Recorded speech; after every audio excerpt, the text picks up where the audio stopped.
அஸ்ஸலாமு அலைக்கும், welcome to sauce kitchen. இன்றைக்கி நம்ம ஒரு சூப்பரான ஒரு ஸ்வீட் தான் பார்க்க போகிறோம். வீட்டில் இருக்க பொருளே வச்சு சூப்பராக செஞ்சிடலாம். செம்ம டேஸ்ட்டாக இருக்குங்க.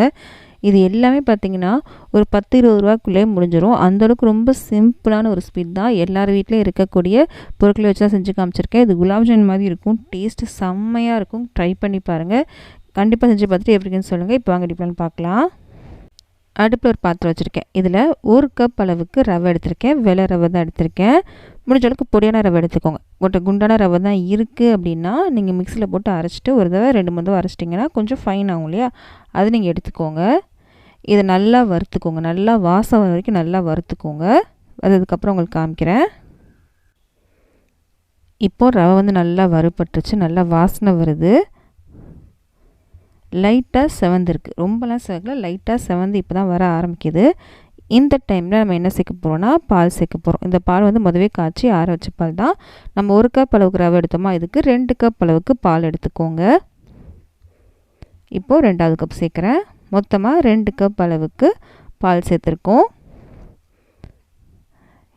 இந்த பால்லே ரவை வந்து நல்லா வெந்து வரணும். கட்டிங்க தான் உடச்சிட்டுக்கோங்க. எல்லாம் சேர்ந்து வரணும். நல்லா சேர்ந்து வர வர நமக்கு அப்படியே பாத்திரத்தில் ஒட்டாமல் வரும். இப்போ பாருங்கள், நல்லா திக்காயிட்டு வந்திருக்கு பார்த்தீங்களா. 1 நிமிஷத்துலேயே வந்துடும். எல்லாம் சேர்ந்து வந்துடும். அப்படியே பாத்திரத்தில் ஒட்டாமல் வருது பாருங்கள். இது வரைக்கும் அடுப்பில் இருக்கட்டும். இப்போ நம்ம அடுப்பு ஆஃப் பண்ணிடலாம். இது சூடாக இருக்குள்ள கொஞ்சம் ஆறணும். ஆறினதுக்கப்புறம் தான் நல்லா பிசைய முடியும் நம்மளால். இது ஆறுற டைமில் நம்ம சுகர் சூப் செஞ்சிடலாம் வாங்க. அடுப்பில் ஒரு பாத்திரம் வச்சுருக்கேன். நம்ம எந்த கப்பில் ரவை எடுத்தோமோ அந்த கப்பில் 1 கப் அளவுக்கு நம்ம சர்க்கரை எடுத்துக்கலாம். இதுக்கு அதே கப்பில் தண்ணி எடுத்திருக்கேன். 1 கப் சர்க்கரை, 1 கப் அளவுக்கு தண்ணி எடுத்திருக்கேன். நான் லாஸ்ட்டில் தான் ஏலக்காய் தூள் சேர்க்க போகிறேன். உங்கள்கிட்ட ஏலக்காய் தூள் இல்லை அப்படின்னா 2 ஏலக்காவை இடித்து இப்போ சேர்த்துக்கோங்க. சர்க்கரை கரைஞ்சி பதம் எப்படி இருக்குன்னா, நம்ம குலாப் ஜாமுன்ல எப்படி பதம் வைப்போம், லைட்டாக பிசுக்கு பதம் வந்தால் போதும் இல்லையா, அந்த பதம் வந்தாலே போதும் நமக்கு. இப்போ செக் பண்ணி பார்க்கலாம். பிசுக்கு பதம் வந்துருச்சு, போதும். இப்போ நம்ம அடுப்பு ஆஃப் பண்ணுறதுக்கு முன்னாடி ஒரு 1/4 டேபிள் ஸ்பூன் அளவுக்கு ஏலக்காய் தூள் மட்டும் நம்ம சேர்த்துட்டு அடுப்பு ஆஃப் பண்ணிக்கலாம். நான் தூள் சேர்க்குறேன், லாஸ்ட்டில் சேர்க்குறேன்.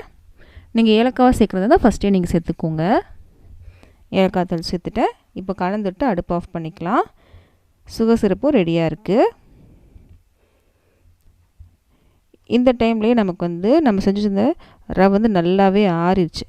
ஆறினதுக்கப்புறம் இந்த மாதிரி தான் இருக்கும். இப்போது நம்ம என்ன சேர்க்க போகிறோன்னா நெய் சேர்க்க போகிறோம். ஒரு 2 டேபிள் ஸ்பூன் அளவுக்கு நெய்யை வந்து உருக்கி வச்சுருக்கேன். அதை நம்ம சேர்த்துக்கலாம். உருக்கி வச்சுக்கோங்க. அப்போ தான் உங்களுக்கு கலந்து வரதுக்கு ஈஸியாக இருக்கும். இல்லைனா நெய் வந்து ரொம்ப ஜாஸ்தி சேர்க்குற மாதிரி இருக்கும். நல்லா பிசையணும். இதுதான் இதில் ரொம்ப முக்கியமான ஒரு விஷயமே பார்த்திங்கன்னா, நல்லா பிசையணும். நல்லா சாஃப்டாகிடணும். பார்த்திங்களா எந்த அளவுக்கு சாஃப்டாக வந்திருக்குன்னு. இதுக்காக தான் நம்ம சொன்னோம் நல்லா பிசையணும். பிசையும் போது தான் உங்களுக்கு நல்லா சாஃப்டாக இருக்கும் குலாப் ஜாமுன். பார்த்திங்கன்னா நம்ம செய்கிறது குலாப் ஜாமுன் தான், ரவை குலாப் ஜாமுன் தான். இந்த அளவுக்கு வரணும். குலாப் ஜாமுன் எல்லாத்துக்கும் ரொம்ப பிடிக்கும் தான். ஆனால் இந்தமாதிரி வந்து ட்ரை பண்ணி பாருங்கள், ரொம்பவே சூப்பராக இருக்கும். பாருங்கள் எவ்வளோ சாஃப்டாக இருக்குல்ல. இந்த மாதிரி தான் இருக்கணும். இப்போது நான் ஷேப் எடுக்கிறேன்ல, அந்த ஷேப் தான் எடுக்கணும்னு அவசியம் இல்லை. உங்களுக்கு எந்த ஷேப் பிடிக்குமோ அந்த ஷேப் நீங்கள் எடுத்துக்கோங்க. நீங்கள் சின்ன சின்னதாக உருட்டி நீங்கள் ரவுண்ட் ஷேப்பில் பொரிச்செடுக்கனாலும் பொரிச்செடுக்கலாம். அது உங்கள் விருப்பம்தான். நான் இன்றைக்கி ஒரு சிலிண்ட்ரிக்கல் ஷேப்பில் பண்ணிக்கிறேன். இப்போமே ரவுண்டு பண்ணிட்டு வந்தோம் அப்படின்னா இது குலாப் ஜாமுன் சொல்லிடுவாங்க. இப்படி நம்ம விதவிதமாக ஷேப் பண்ணும் போது அது விதவிதமான ஸ்வீட்டு நம்மளால் சொல்ல முடியும். சரிங்களா, நான் ஒரு சிலிண்ட்ரிக்கல் ஷேப் கொண்டு வந்துக்கிறேன். இந்த மாதிரி எல்லாத்தையும் செஞ்சு வச்சுக்கலாம். நான் பெருசாக தான் எடுத்திருக்கேன். நீங்கள் சின்ன சின்னதாக கூட பண்ணிக்கோங்க. இப்போ இது ரெடி ஆயிடுச்சு. இப்போது பாத்திரத்தில் எண்ணெய் சூடு பண்ண வச்சுருக்கேன். எண்ணெய் வந்து மிதமான சூட்டில் தான் இருக்குது. இதில் நம்ம சேர்த்துடலாம். ஒரு 5 பீஸ் இதில் நான் சேர்த்துருக்கேன். இது நல்லா உள்ள வரைக்கும் வேகணும். நம்ம பெருசாக தான் எடுத்திருக்கேன், அதனால் உள்ள வரைக்கும் வேகணும். அப்படின்னா மீடியம் ஃப்ளேம் இல்லைனா சிம்மில் வச்சு நீங்கள் பொரிச்சு எடுத்துக்கோங்க.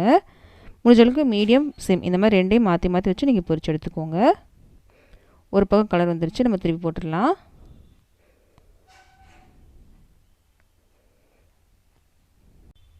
ஃபுல்லை வச்சு பொரிச்சிங்க அப்படின்னா டக்குன்னு கலர் வந்துடும், உள்ளே வேகாது. இப்போ 2 பக்கம் நல்லா பொரிஞ்சிருச்சு. நம்ம இது எடுத்துடலாம். எடுத்து உடனே பார்த்திங்கன்னா நம்ம சூடாக இருக்க சுகர் சிரப்பில் சேர்த்துக்கோங்க. சுகர் சிரப் ஆறிச்சுன்னா லைட்டாக சூடு பண்ணிக்கோங்க. இப்போ நம்ம இப்போ தான் செஞ்சோம் சுகர் சிரப், அதனால் எனக்கு சூடாக தான் இருக்குது. நான் சேர்த்துக்கிறேன். இதோட சூட்லேயே சேர்க்கும் போது சுகர் சிரப் வந்து உள்ளே வரைக்கும் நல்லா போகும், சீக்கிரமாக நமக்கு ஊறிடும்.